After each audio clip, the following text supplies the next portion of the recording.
अर्पित। उदयपुर जिले के कानूर शहर, जो कभी शिक्षा नगरी के नाम से मशहूर था, मंगलवार को उस शहर में लुटेरे उत्पात मचाते हुए करोड़ों की लूट को अंजाम देकर सुरक्षा व्यवस्था को ही बोना कर गए। हालांकि वारदात के बाद हर बार की तरह पुलिस ने पूरी तत्परता के साथ अनुसंधान शुरू कर दिया है, लेकिन इस तरह बिना लाइसेंस के ब्याज का धंधा करना, कीमती जेवरात व नकदी को बिना सुरक्षा के अपने पास रखना एक बुजुर्ग धन्ना सेठ को भी कटघरे में खड़ा कर रहा है। लापरवाही पूर्वक कीमती सामान को खोने के साथ पुलिस गश्त पर सवाल खड़े करना किसी को रास नहीं आ रहा है। मौके पर पहुंचे हर व्यक्ति ने इस धन्ना सेठ, जो भी कभी शिक्षक हुआ करते थे, पर सवाल उठाए कि इतनी बड़ी रकम घर में क्यों रखी हुई थी। वहीं इस धन्ना सेठ की यह चर्चाएं भी आम थी कि वह लेन देन की चर्चाएं शहर में खुलेआम किया करता था, जिससे घर में मोटी रकम होने की जानकारी हर किसी को सहजता से मिल जाती थी। लेकिन चिकित्सालय के सामने हुई इस वारदात से शहर के बाजार दिन भर गर्म रहे। आपको बता दें कि ब्याज खोरी का चस्का धन्ना सेठ जी को ऐसा था कि कानूर को छोड़कर आसपास के कस्बों को भी पैसा उधार देते थे। यहाँ तक कि मेवाड़ के नामी नेता भी सेठ जी से चुनाव के दौरान उधार पैसा ले जाया करते थे, बशर्ते पैसों की एवज में जेवरात या जमीन के कागज रखने पड़ते थे। पीड़ित धन्ना सेठ सोहनलाल कोठारी का नाम ही उन्हीं सेठों में है जिन्हें यहाँ कई नेताओं के खाते हैं। आइए अब हम आपको पूरी घटना से रूबरू करवाते हैं। हुआ यूं कि सोमवार को रात को करीब 2 बजे 4 लुटेरे चिकित्सालय के सामने रहने वाले धन्ना सेठ सोहनलाल कोठारी के मकान के पिछवाड़े से अंदर दाखिल हुए और बुजुर्ग धन्ना सेठ को पलंग पर ही रस्सी व टैपरोल से बांधकर लूट की वारदात को अंजाम देकर भाग निकले। घटना की जानकारी सुबह उस समय मिली जब कस्बे वासी मॉर्निंग वॉक के लिए निकले थे कि मकान से रोने की आवाजें सुनाई दी तो देखा कि मकान का मुख्य दरवाजा खुला पड़ा था। जहां अंदर जाकर देखा तो पलंग पर बुजुर्ग छटपटा रहे थे। लोगों ने उन्हें रस्सी से आजाद किया और पुलिस को सूचना दी। पीड़ित बुजुर्ग ने बताया कि लुटेरे 16 लाख रुपए नगद, 50 किलोग्राम चांदी सहित 2 करोड़ का नुकसान हुआ है। वहीं पुत्र मदन लाल द्वारा थाने में दी गई रिपोर्ट में बताया गया कि उसके पिता सदमे में हैं। ऐसे में जो जानकारी मिली है उसके अनुसार बदमाश 16 लाख रुपए नगद, 125 किलो चांदी के जेवरात, 1 किलो 400 ग्राम सोने के जेवरात लूट कर ले गए हैं। घटना के बाद पुलिस निरीक्षक तेज सिंह सांधु मौके पर पहुंचे और वारदात के बारे में उच्चाधिकारियों को अवगत करवाया। जानकारी मिलते ही additional SP Mukesh Sankhla, Vallabhnagar deputy Hitesh Mehta सहित 3 थानों के थानाधिकारी जाब्ते के साथ मौके पर पहुंचे व लुटेरों की तलाश शुरू की। कुछ ही देर में एफएसएल टीम भी मौके पर पहुंच गई और डॉग स्क्वाड टीम की भी मदद ली गई। वहीं बकौल बुजुर्ग लुटेरों ने घर में दाखिल होकर उनके साथ मारपीट कर उनके हाथ पलंग से बांधते हुए मुंह पर टेप चिपका कर बिस्तर पर डाल दिया। बाद में किया हुआ उन्हें जानकारी नहीं, शायद लुटेरे उन्हें मरा समझकर फरार हो गए। सेठ जी की पत्नी की 4 माह पूर्व हुई मौत के बाद वे अकेले ही मकान में रह रहे थे। इनके 2 पुत्र हैं, जिनमें एक उदयपुर व एक निम्बाहेड़ा में नौकरी करते हैं। वैसे यहाँ पर पुलिस के जहन में भी कई सवाल खड़े हैं। आखिर बुजुर्ग इतना कैश और सोने चांदी के जेवरात अपने पास कैसे रखते थे? मनी लैंडरिंग के लाइसेंस के बिना इतने समय से कैसे ब्याजखोरी का धंधा चल रहा था?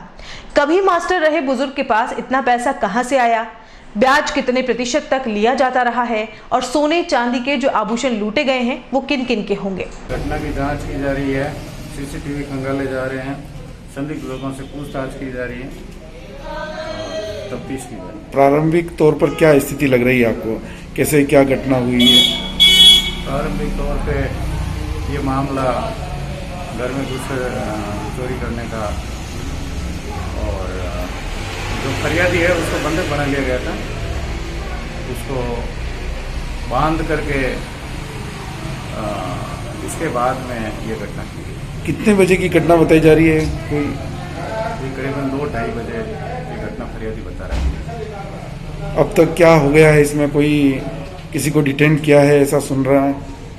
अभी सीसीटीवी फुटेज खंगाले जा रहे हैं, संदिग्ध लोगों से पूछताछ की जा रही है। कितना नुकसान हुआ सेठ जी? नुकसान 2 करोड़। कितना हुआ? 2 करोड़। 2 करोड़ रुपए का नुकसान हुआ। हाँ, अनुमानित। क्या क्या ले गए बताओ? फोन ले गया, चांदी ले गया, रिबन ले गया। नकदी कितनी थी? है नकदी 16 लाख के पास। 16 लाख रुपए नकदी। हाँ, 5 माह से 3 गिट्टियां बंदी सकी है। हाँ, 1 लाख खुला है, 16 लाख। कितनी बजे की घटना है? रात को 2 बजे बाद। 2 बजे बाद। आप क्या कर रहे थे उसमें? मुझे जागृत हो भाई। अच्छा, जागृत अवस्था में था। कितने लोग आए? कोई 4 लोग आए। फिर आपको बंधक बना दिया, क्या है आप? हाँ मैंने पहलिया बांधी दीधो हाँ પછી સામાન કાઢ્યો મેં હાથ મને મર્યો સમજો કે हाँ मैं हाथ ने पग नहीं हिलायो मैं क्यों कटे हिलाऊंगा तो फिर सांप घेंटी मरोड़ेगा अच्छा फिर सब साफ कर गए हाँ हैं? हाँ उस समय आप आपके ऊपर कोई बिस्तर विस्तर डाले थे, सही है? कोई नहीं दीधो हैं? मैंने नहीं देखवा दीधो अच्छा। मारा पर तो ढांकी दीधो आपको चाबी वगैरह लॉकर की नहीं है, चाबियां कहाँ से लाए वो? सब लोग तोड़े उन्होंने, क्या है? मैं देखे ही नहीं हाथ तक अच्छा ठीक है वो। राते कना घटना भी कई भी 2 बजे बाद ही घटना 2 बजे में टीवी देखी नहीं भी आया जनाई मुजागरित अवस्था में हो 2 बजे टीवी देखिया? हाँ अच्छा न मुजागरित अवस्था में हो हमारा हाथ बांधी दीदा न मुंडो बांधी दीदो कतरा लोग था हैं कतरा लोग था 4 जगह 4 जना आया था और कई आपने मतलब मारपीट की थी कि आप ला रहे बोलवा तो दीदो ही नहीं होना मारपीट की थी कि आपने छाती पे बैठो गई हैं मारपीट की थी गई सर ऊपर बैठो गए आपने हाँ मार छाती बैठो मुंडा पर वो आकान सब बंद कर दी थी अच्छा। नहीं मुंडा रे खून है ई गटो है हाँ मुंडा पे लागी ठोकी होना अच्छा रात 2 बजे चले रही बात है। हाँ और मुझे भरा समझ करके ही छोड़ के गए वो अच्छा अच्छा ये हिले ही नहीं उसके बाद उनको ये पता नहीं है कि ये जीवित है राते कतरी बजारी घटना है हैं? राते कतरी बजारी घटना है 2 बजे बाद रही 2 बजे बाद ही अच्छा वंडा बाद आपने पुलिस ने सूचना का नाम दी आप पूरी मैं तो नहीं पुलिस को सूचना तो सुबह दी। राज्य सरकार गांवों को बेहतर सुविधाएं उपलब्ध कराने के वादे करती है, परंतु ऐसे गांव भी हैं जहां सरकार के वायदे खोखले साबित हो रहे हैं।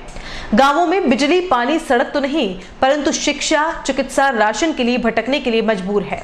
माजरा है उदयपुर जिले के अंतिम गांव का। उदयपुर जिले के लसाड़िया उपखंड क्षेत्र के ग्राम पंचायत भरेव के